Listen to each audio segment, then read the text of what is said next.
I feel very privileged tonight to, I've been in this job for 5 months, maybe a month longer than Chairman Matt, so 2 months longer, I guess. But I feel very privileged to be able to introduce the state chair to y'all tonight. Chairman Matt Rinaldi represented Northwest Dallas County in the Texas Legislature from 2015 to 2019. During his time in office, he was consistently rated among the top two most conservative members of the House by Rice University, Texans for Fiscal Responsibility, Young Conservatives of Texas, and Texas Eagle Forum. According to the Dallas Morning News, Rinaldi was instrumental in strengthening the punishments in the Sanctuary Cities ban and authored and passed into law measures that remove from office public officials who adopt sanctuary city policies, require government contractors and subcontractors to use E-Verify, revoke pensions of teachers convicted of committing sex crimes against students, allow churches to utilize volunteers to provide security services without risking heavy fines, and prohibit any taxpayer money from going to Planned Parenthood. He served as the pro-whip for Texas Right to Life in 2017. Chairman Rinaldi earned his Juris Doctor with honors from Boston University School of Law and a Bachelor of Business Administration degree in economics from James Madison University. He attends St. Anne's Catholic Parish in Coppell with his wife Corley and son Rush. Let's welcome Chairman Matt Rinaldi.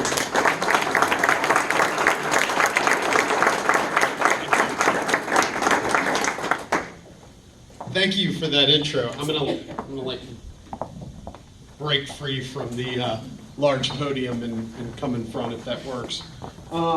Thank you for having me. This is a great crowd. I try not to get the feedback from the speaker, so I might have to go back. You're fine. You're fine. Yeah. Okay.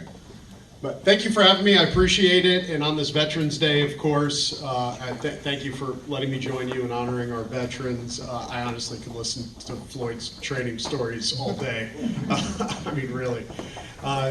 This is quite a crowd, and it's the energy that I've been seeing across the state has popped up in every area of the state, even traditionally Democrat areas. And it's true. I mean, we will have a red wave in 2022. And it's awesome.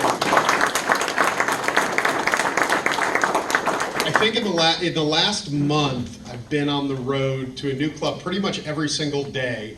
I know I've put 14,000 miles in my car in 3 months, plus gotten gold status on American Airlines just in the 3-month period. So this is like the last stop until the holidays, so my wife's very happy, and I'm very tired. I remember it was like 2 weeks ago, I was at an event, and I was just been traveling and was out of it, and they were introducing me, and they were like, we have a great speaker tonight, and the thought actually went through my head, oh, I picked a great night to come.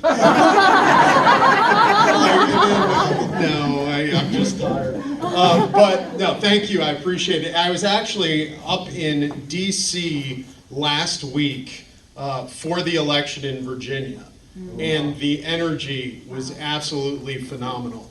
And I think that's a sign of what's to come. I think the energy behind the Republican Party with a strong message going into 2022, and the fact that the Biden administration and Democratic Party have absolutely destroyed our economy, destroyed our schools, destroyed the very fabric of our country. And now it's not something that we can't put back together. I know we can.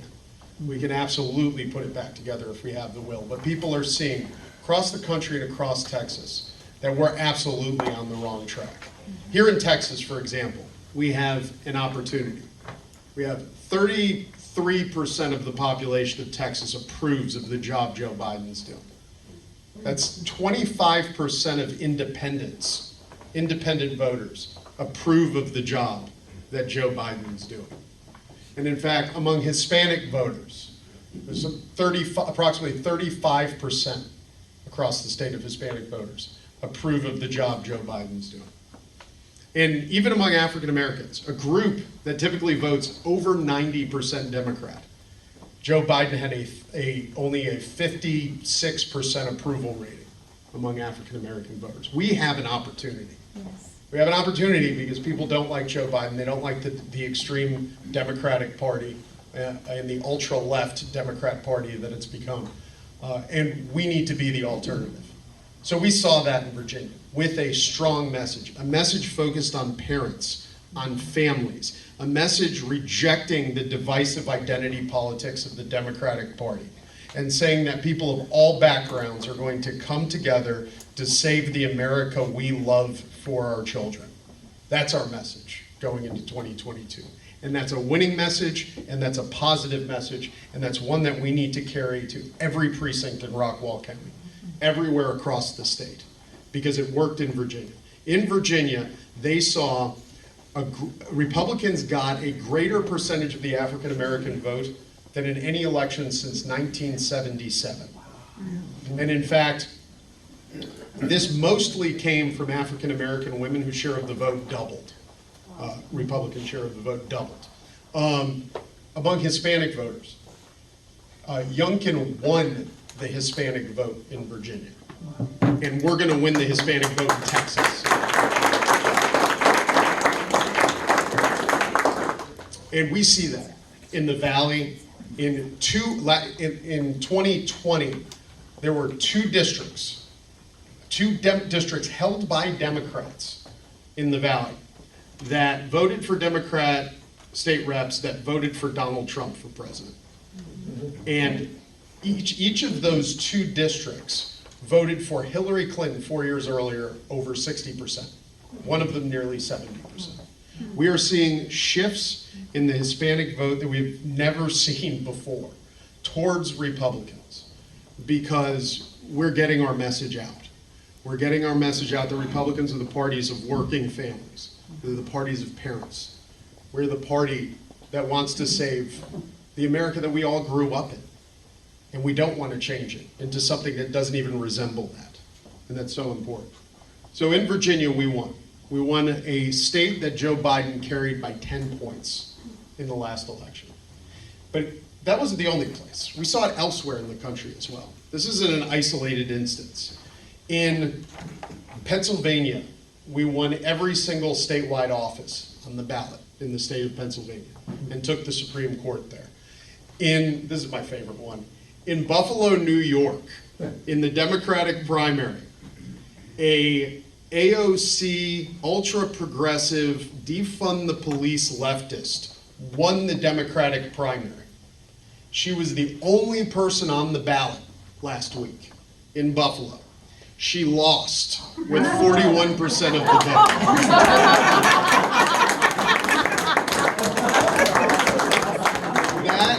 That was how it went for Democrats last week.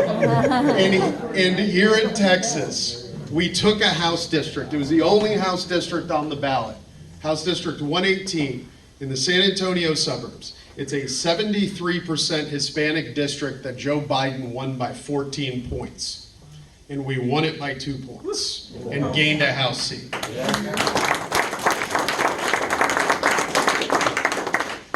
And across the state in local races, parents came out to the polls in massive numbers. Not only Republicans, Democrats, some Democrats and independents alike came out to oust board members who support teaching our children in schools that they're born racist because of the color of their skin. And in Cypress Fairbanks ISD, that was the main issue. 3 school board members flipped races against incumbents, took over the school board on that issue.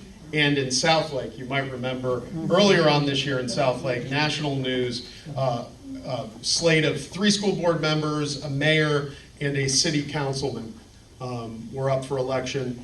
All of the challenger candidates won with 70% of the vote. Well, that was a surprise. They were ready for us this time. And the Republican Party of Texas was involved in this race. And we supported the challenger. And you know what? We won that race too with 65% of the vote on election day on the same issue and ousted the incumbent in Southlake. In House District 118, the Republican Party of Texas walked to or called 6,000 voters in that district trying to get out the vote. And other Republican groups were united in that effort as well. So together with this enthusiasm, with people on the ground actually working in these races, with the Republican Party of Texas, with your county party, working hard to turn Texas even redder in 2022, I think we can have a huge year. And I think we're going to. And we're going to push back the tide of Democrats and what they're doing to this country and to the state where they hold power. So I want to talk a little bit about what we're doing as a state party to help that effort. Well, first of all, we're undergoing a victory effort, which, just to give you an idea of the size of this effort, in 2020, which is a presidential year, so it'll be a little less, our victory project is the boots on the ground who get out the vote effort, voter registration, walking from house to house, selling our product. And last election, $25 million came through the state party in the last 2 months before the election. So massive effort for the Victory Project. We're going to be having a similar effort this year. The Republican National Committee is focusing on Texas. We want to win it and put it out of reach for Democrats going forward. So our victory effort will be robust. We currently have 20 people employed on the victory effort, many of them district employees, communications, data people, and we have so far I'm going to give you the 2 week ago figure, so we've done more since then. As of 2 weeks ago, we block walked about 85,000 houses. We called about 25,000 more, and we're not stopping. So that's what we're doing on the victory front. Of course, you can get as many votes as possible. If you don't count them correctly, it doesn't matter. So we have a robust voter election security effort. And that's being headed by Melissa Conway, formerly of Texas Right to Life. And she's going to have about 10 employees under her, specifically dedicated to that effort. We're going to be looking at voter rolls. We're going to be sending teams on election day to areas where there's hot spots that are needed, such as Harris County this past election. I'm sure Dallas will be a big hot spot as well, and Bexar County in the Valley. But we want to do is, for your local candidates, you can't afford to have your lawyer on retainer in case there's a problem. We're going to be that help. And the national party is helping to fund it, is focusing on the state. So we're also doing candidate recruiting in areas, not like Rockwall. Rockwall's pretty Republican. You guys are doing a good job here. But over in Dallas, sometimes that problem is finding candidates because we haven't won many county races in the last 10 years. But we're going to be recruiting because we want candidates in these areas. So when we have a wave election, there's candidates in there. When we flip districts, we don't want there to be only a Democrat on the ballot. And not only that, we also want our message to get out. I don't care how blue the district is. Look at the amount of effort Democrats spend trying to censor us on social media, at work, everywhere else. Why would we censor ourselves by not putting candidates in those areas? We're currently undergoing an effort that's being headed up by one of our county chairs over in Jefferson County to recruit as many candidates as possible in these races so we have them. So that's what we're doing for the election, in the run-up to the election, and obviously as we ramp up, we'll be going pretty hard. Right now we're fundraising, we're getting prepped. We do have our district people on the ground currently block walking. We'll be doing more of it going forward. So if you guys want to volunteer, I would volunteer with your county chair, of course. But if you want to do election integrity, let me know, or send an email to our state party, and I'll connect you with the state election integrity person, because we're putting people on the ground who want to volunteer as well. But winning elections is about boots on the ground, but it's not the only thing.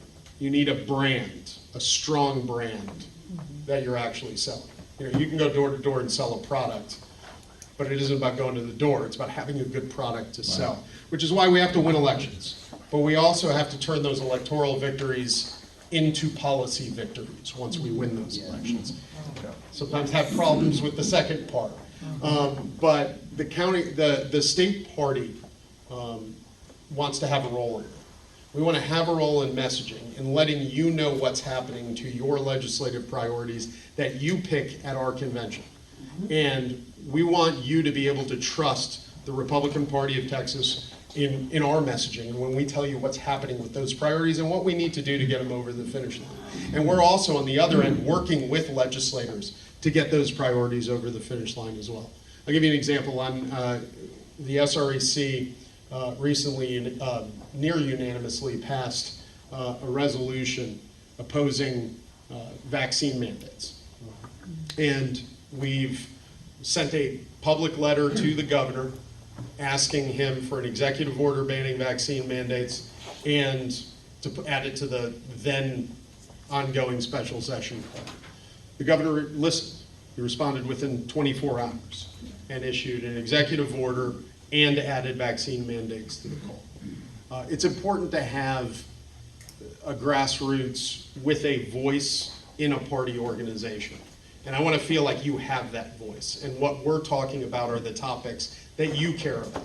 So when you see our emails, we're talking about vaccine mandates, or earlier on when we were looking at constitutional carry or a heartbeat bill and messaging those issues, I want to make sure that we're adequately messaging to our elected officials, working with our elected officials to get those over the finish line, and letting you know what happens when they don't, or when they do. So this past session, we've had a pretty good record at advancing our priorities. We passed constitutional carry, our #1 priority for a number of years. It's a big one. We passed the heartbeat bill. It's been saving lives across the state of Texas. I know my wife's on the board of a crisis pregnancy center in Dallas, across from the largest abortion clinic in the area. They're at 15% capacity now since the heartbeat bill went into effect. It's fantastic. Third, passed what you guys just passed is Constitutional Amendment 3, preventing the government from shutting down our churches again. Yes. And fourth, an election integrity bill that, ironically, the Democrats fled to kill an election integrity bill and then came back to pass a stronger version of the election integrity bill. So a little assist there from the other guys, but, and now I want to point out, there is a problem with the election integrity bill that needs to be fixed, and the governor, lieutenant governor, President Trump, and the Republican Party of Texas have called on the legislature to fix it. And we're still working hard to get that part fixed. But apart from a penalty that was brought from a felony to a misdemeanor that should be brought back, it's a pretty strong election integrity bill. And once that's fixed, it will be a very strong election integrity bill that we will need to revisit next election, because it's like playing whack-a-mole. You pass an election integrity bill, deal with the security issues, and they find other security issues. So we do need to keep up on it, but very big victory for us here in the state of Texas. Now, as far as victories go, we've had more victories than we've had in a very long time. But, you know, I tell you the Cowboys score 40 points in a game, it's good, but what's the other team doing? The Democrats have had many victories, and we know this because the last year and a half have been rough for many of our families. Economically, we've seen inflation hit levels we haven't seen in 30 years. I mean, a tax on the working class. I mean, when food prices go up, some foods by 30% the past year, that hurts families. We see our schools turn from education centers to indoctrination centers in many areas of the state. And we've seen a Department of Justice that's been weaponized against parents who simply want an involvement in their child's education. Democrats have had victories, and their goal seems to be to tear down the fabric of this country. So what does that mean? That means we need more victories, and we can't stop. When we pass constitutional carry, we need to move on to the next victory and pass a heartbeat bill. We pass a heartbeat bill, we need to call a special session, we need to pass a ban on vaccine mandates. And then, you know what we'd have to do then? We have to move on to the next thing before they can even react. Because that's what the Democrats do, and they've done it to great success. And look at when we've done that, for example. Last session, the heartbeat bill has been the target across the country, right? But do you hear anything about constitutional carry? No. because we moved on to another victory afterwards. That's what we need to do. We need to fight to win, and I think that's what Republicans think are lacking. We're energized, but we need to fight to win, and that's what we're trying to do. We're trying to work with our legislators in order to get them in the same mentality as well. Let's win some battles when we win elections, and that's very important. So we have a historic election coming up, and we need your help. We need your time, we need your treasure. This is going to be a big one, because you see what Democrats can do when they have power for extended periods of time. And our country's at risk. Now, the interesting thing is when countries are in an upheaval or a revolution throughout history, you see the people who are involved in it at the time have no idea that they were in such a pivotal period in that history, till after, when you look back. I can guarantee you we're in one of those periods now. And your descendants 100 years from now will be looking at 2022 and this time in history. And they'll be learning about it in schools. Schools that resemble America, because I think we're going to win. But they'll be learning about it. And they'll learn about what their ancestors did. They'll learn about what we did. So I guarantee you're making history right now. This is the time in your life when you get to make history. So please do it. Sign up, volunteer, donate, and I look forward to fighting with you over the next year and a half. Thank you.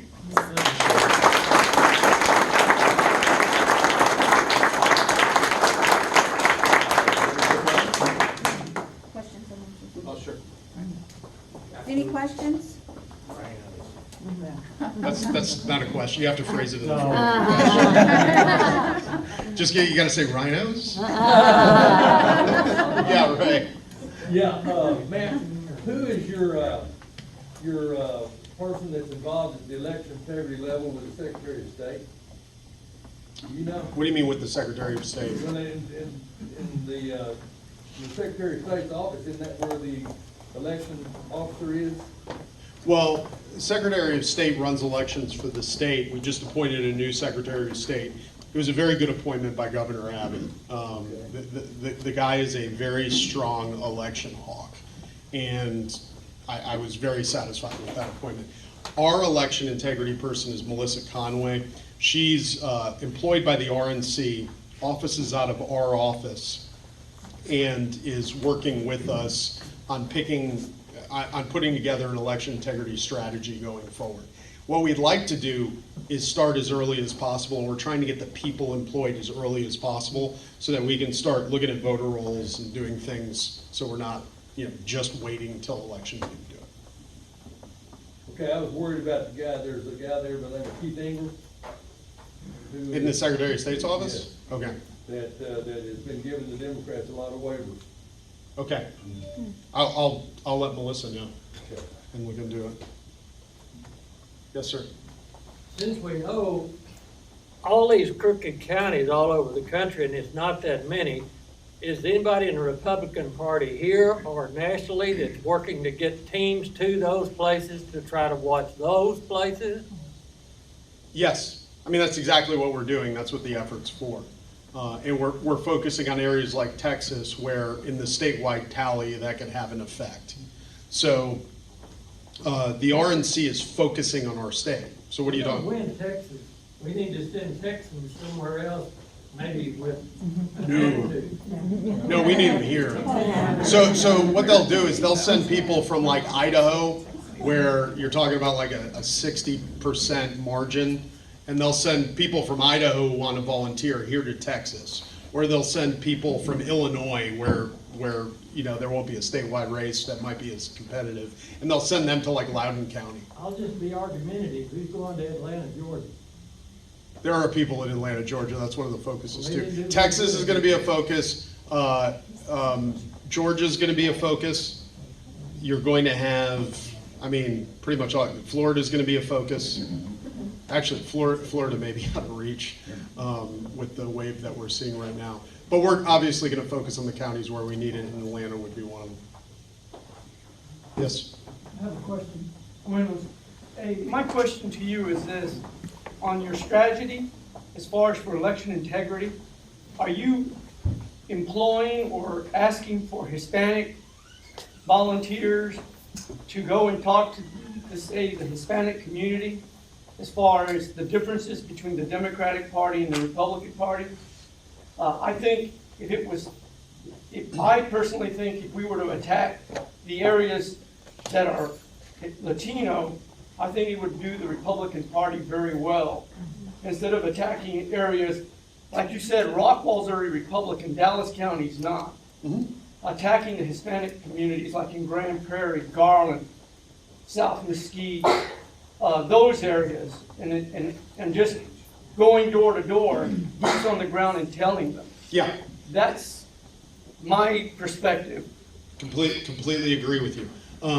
You don't want to neglect the heavily Republican areas for get out the vote, because getting out the rural areas in places like Rockwall is going to be a big thing. We are focusing on Hispanic areas. Here's what we're doing. We're opening we've already opened in 3 areas. We did Laredo, I'm sorry, trying to think of the third one. Laredo, McAllen, and San Antonio. We opened 3 community centers where we're basing our ground efforts off of, but also a place where we can bring people in from the community, all in Hispanic areas, focusing on outreach to Hispanic areas. That paid off in 118, where we flipped a Biden plus 14 district. So it worked in one area. We're hoping to replicate that in other areas as well, where we have them.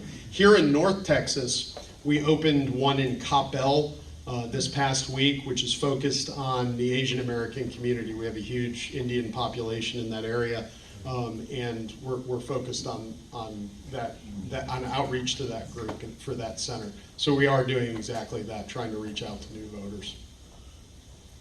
Yes. I just wanted to let you know that your letter to the governor asking for a 4th session was a great inspiration for the local executive committee. And Good. so we kind of copied your letter and said that we supported your letter and Lieutenant Governor Dan Patrick's call. Sent that in an email last night, and I've gotten a lot of really great responses in our emails. So you're fully supported in what you're doing with that. Thank you. I appreciate you doing that as well. And you know what? It helps the governor too. It gives him cover when he does call the special session as well. So, just by messaging it, by sending it, you're being supportive of the goal that you have, and it helps. I mean, it really does help it bring it across the finish line. When you look at, I didn't think the governor I didn't think would change his executive order to ban vaccine mandates. He did it within 24 hours. Constitutional carry was a long shot to pass the legislature before you guys got involved, and it passed. Same thing with the heartbeat bill. It wasn't expected to pass. It passed, and it did because of you. This really does help, and messaging is very important in politics in getting action and getting people to move. Anything else? Yes, sir. You mentioned the heartbeat bill, how successful. You've got early indicators that it is, and you heard the flaws. So Yeah. I think maybe we ought to be getting that message out there, because I think there's a lot of folks that would respond even more positively to knowing that that bill is accomplishing what we wanted to accomplish. Yeah, and I agree with you, and we are doing that, and groups like Texas Right to Life are doing that. And you could tell it's working because of the reaction from the left. And I think the reaction from the left is also sending that message as well, because they wouldn't be so upset if it wasn't working. So I think it's incredibly positive. I saw at least one poll nationwide where the heartbeat bill was supported by a plurality of voters nationwide. And in Texas, I'm sure that's going to be even better. So, yes, sir. As far as the abortion goes, what about the pill, abortion pill? Yeah. I went to something 2 weeks ago, and they said that's rapidly becoming the biggest abortion here in the state. It is, and It's very dangerous too, not just for the abortion part. yeah, and you're going to put me on the spot because there was a bill passed during a special session dealing with just that, prescribing That's of only the abortion. for legally, because these are coming in from out of country to this state. Yeah, it was you can't mail it, but I know you're going to have an illegal drug problem Well, it's no not- matter what. It's not illegal, because they're doing Zoom calls with doctors, and doctors are prescribing and sending them to promote on. Yeah, but the new bill just dealt with mail order drugs, pills, prescriptions of Plan B. So now you have to enforce it. I mean, with any law like this, you have to enforce it. That was gonna be my next question, is there a way to enforce it? Yes, Okay. yeah, because they made it illegal. Yes, sir. So my comment about rhinos was, we need to make sure that we vet the candidates that we're gonna be sending up, besides just having an R next to their name, that they actually have their priorities in line with the legislative priorities, and that they are going to enforce and vote the way that we, the people who have brought these up, and the legislative priorities were brought up through all the sessions. So what is the GOP doing at the state level to make sure, or are we just working with the precincts and everyone else? No, I mean, we have a statewide messaging strategy on each of these priorities so that when it dies, you know where it did and you can do the postmortem on it. You know, it isn't the job of the Republican Party to, go out and advocate in the primary for a candidate or to attack Republican candidates, so we're not gonna do that. But what we're gonna do is tell you the truth. Tell you what happened to those priorities, and you can do what you want with that information. I just want you to be able to trust the information coming from us. One thing I want to point out too is very important to do well in the primaries. Elect the best candidates you can in the primaries, the strongest conservatives. I challenged an incumbent to get my House seat in a primary and won. So absolutely see the benefit of that. However, I've seen a lot of people who are the conservative choice in the primary get in office and do exactly what the person they beat did, unfortunately. And you see that all too often. And I always think of a quote by Milton Friedman. The goal of politics isn't necessarily to elect the right people, it's to get the wrong people to do the right things. And that's exactly what we're talking about with advocating for our legislative priorities, with messaging, with using friction to get things over the finish line. That's why it's so important. Don't give up if your guy loses in the primary, because you could still get the guy who you didn't support to do what you want if it's politically beneficial for him. And let me do two more. Is two more good? I'll do you, sir, and then the last one.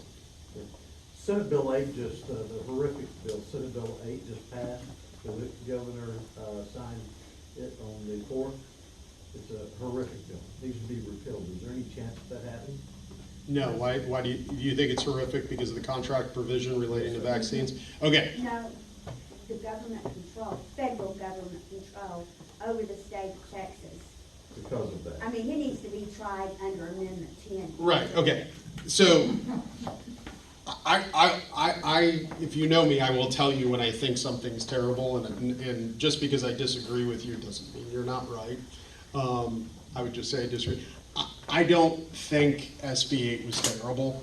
It was a grant of federal money with a contract provision that said that it had a general contract provision that whoever signs this contract will, whichever contractor that the state works with, will abide by all applicable federal laws, regulations, and executive orders. Yes. Right. So it says applicable, right? So Yeah. if a law is, Anything's applicable. well, what I'm saying is if a law is applicable, it applies anyway. If a law is illegal, you're not required to abide by an invalid or illegal contract provision. So if a vaccine mandate ban is legal, the contract provision doesn't supersede the law. So here's the deal. In short, yes, it says you will apply by all applicable executive orders, including vaccine mandates. I would take the federal money and say, there, the vaccine mandate is not applicable because it's illegal. Thanks for the money. I mean, Doesn't always go that way. no, it doesn't. I'd rather the provision not be in there, but it isn't like, the governor signing it isn't betraying anybody. I think that's the thought in his head as well, and I sure hope it is. But last question. Well, just as a comment, it doesn't hardly matter sometimes whether they have an R or a D after their name. And sometimes in a primary, you're so sure, you know, this person is gonna do what they say they're gonna do. What they stood up at a meeting and said, or to your face and said, I'm gonna do this. And they get to Austin or to Washington, and they turn, and their famous statement to you is, you don't understand. And then proceed to do. Never say But that. they are public servants.